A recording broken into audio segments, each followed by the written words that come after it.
There are 10 common ways that you are killing your credit score, and in today's video we're going to talk about how you can change your habits so that you are not doing those things anymore and you're actually building credit. Let's talk about that. So first thing is late payments. So if you make one late payment 30 days past its due date, then that is typically when the credit card companies are actually going to be reporting that.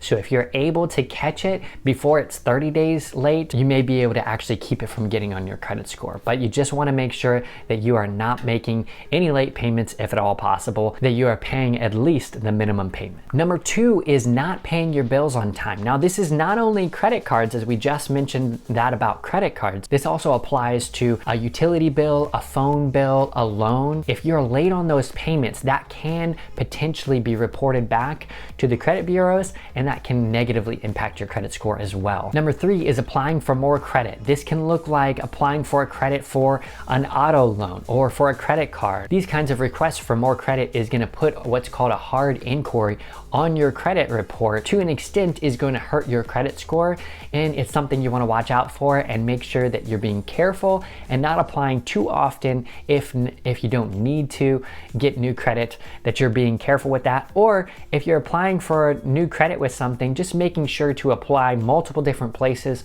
all at once so that you're not negatively impacting your credit score multiple times, but just once when you're doing that. If you're enjoying this video, go ahead and hit that subscribe button, as it really does help out the channel, and we're moving on to our next point. And number 4 is canceling your zero balance credit cards. So if you have a credit card that, let's say, it doesn't have a balance on it, you just want to get rid of it because you're not really using it anymore, well, that can potentially impact your credit score, as right now, let's say that credit card has a $2,000 credit available to you with it. Reduce the credit available to you by $2,000, which then means that your utilization is going to be higher on those other credit cards overall for your full amount of credit available to you, because now you don't have as much credit available. It could be something that could negatively impact your credit report if you're not careful. And number 5 is transferring balances to a single card. This can negatively impact your credit score if you are taking all of your balances on different cards and putting it on, let's say, a 0% APR card. Well, that could be something good for paying off that balance. However, that is going to then increase that credit utilization on that card drastically,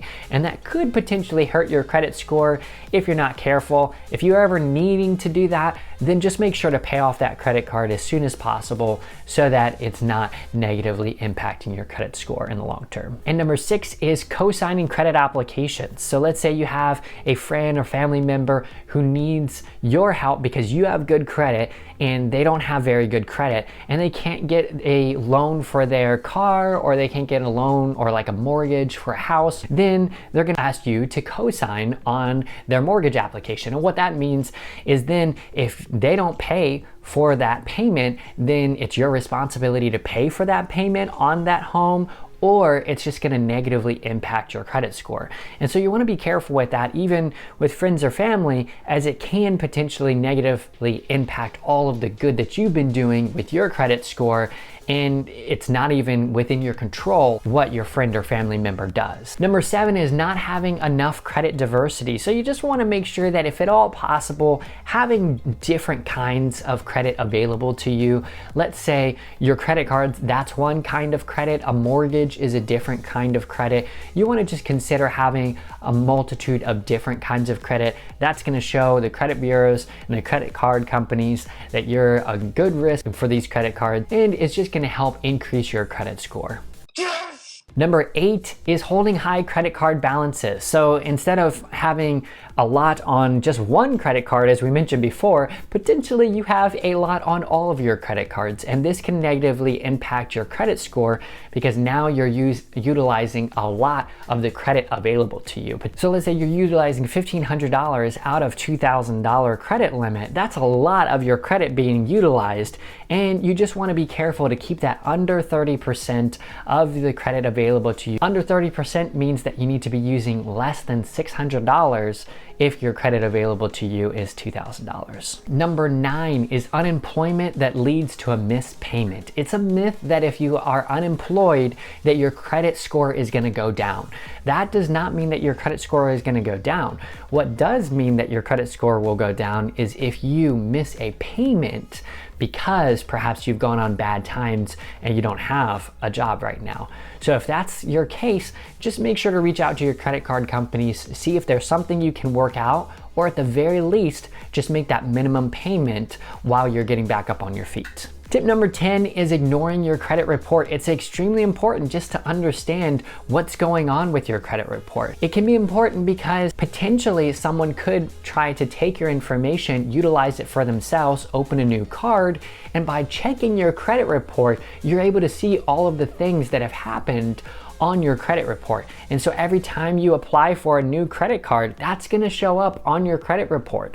So if you're checking that and you're staying on top of what it says, then it's gonna protect you from if someone were to open a card, you would know a lot quicker than you would otherwise if you're keeping up with your credit report. You're able to do that even if you have, let's say, Capital One. Right on their app, you're able to keep track of your credit score very simply by allowing them to keep track of it, and then you can keep up with any changes that it has. So that's a very simple way to do it, and a lot of other credit card companies do that as well, and you just give them permission to do it and then just keep up with it as time goes on. Now also, as you're learning to protect your credit score, you also want to understand how to drastically increase your credit score. And in this video, I talk more about how you can increase your credit score very quickly. Thank you so much for watching. This has been Zach, and I will see you over here.